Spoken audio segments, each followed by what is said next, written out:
Assalamualaikum warahmatullahi wabarakatuh. Perkenalkan, nama saya Putri Wahyuni dengan NIM 210422192. Baiklah, pada video kali ini saya akan mempresentasikan tentang azas penyelenggaraan pemerintahan. Yang pertama, makna azas pemerintahan. Azas pemerintahan adalah dasar pedoman atau sesuatu yang dianggap kebenaran yang menjadi tujuan berpikir dan prinsip yang menjadi pegangan dalam penyelenggaraan pemerintahan. Kedua, macam-macam azas pemerintahan. 1. Azas memandang jauh ke depan. Ialah pemerintahan yang memiliki visi dalam arti memiliki kemampuan memandang jauh ke depan. Untuk mencapainya, maka diperlukan perencanaan strategis. 2. Azas berpikir panjang. Ialah dalam melakukan sesuatu terlebih dahulu pertimbangkan segala risiko secara rasional dan objektif. 3. Azas belajar dari sejarah. Maksudnya, pemerintahan itu adalah suatu proses sejarah yang melahirkan konsep sejarah pemerintahan, yang menyadari bahwa pemerintahan adalah mata rantai sebab akibat. Setiap kejadian atau peristiwa pemerintahan tidak ada yang terjadi secara kebetulan. Yang jelas, adanya faktor pemerintahan. Pemerintah bisa berkaca pada semua kejadian. Setiap kejadian itu bersifat unik. 4. Azas kepastian dan perubahan. Ialah kepastian hukum adalah bingkai perubahan sosial. Bingkai adalah hukum positif. Perubahan adalah sesuatu yang pasti. Dengan demikian, manajemen perubahan oleh pemerintah. Kelima, azas keserasian tujuan dengan motif, cara, dan alat. Ialah motif sebagai input, cara atau alat sebagai proses, sedangkan hasil dan manfaat sebagai tujuan. 6. Azas profesionalisme. Maksudnya, profesionalisme adalah konsep ilmu administrasi dan manajemen, khususnya MSDM. Profesional yaitu suatu sifat ketekunan pada pekerjaan yang dikuasai dan dilaksanakan secara benar.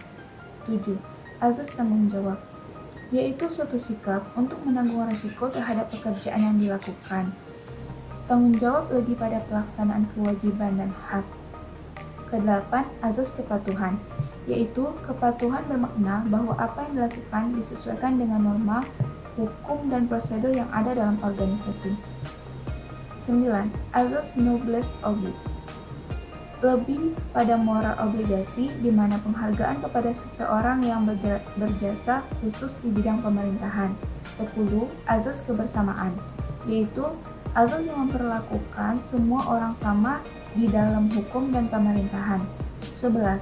Azas good governance, yaitu azas pemerintahan yang baik bagi spirit pemerintahan modern yang mencakup nilai transparansi, keadilan, pelayanan, kepastian, hukum, efisiensi, dan efektivitas, dan lain-lain. 12. Azas aktif, yaitu sikap untuk melakukan suatu kegiatan pemerintahan secara aktif sesuai dengan kondisi pemerintahan yang ada yang melahirkan presi. 13. Azas omnipresence, yaitu pemerintahan serba hadir di mana-mana untuk membangun dan melayani masyarakat. 16. Azas direction, yaitu hak dan kewenangan seseorang untuk melakukan tindakan keputusan dan bertindak sesuai dengan pertimbangan sendiri. 14. Azas dengan sendirinya, kegiatan tanpa pengurus dan tanpa aturan untuk menyelesaikan sesuatu. 15.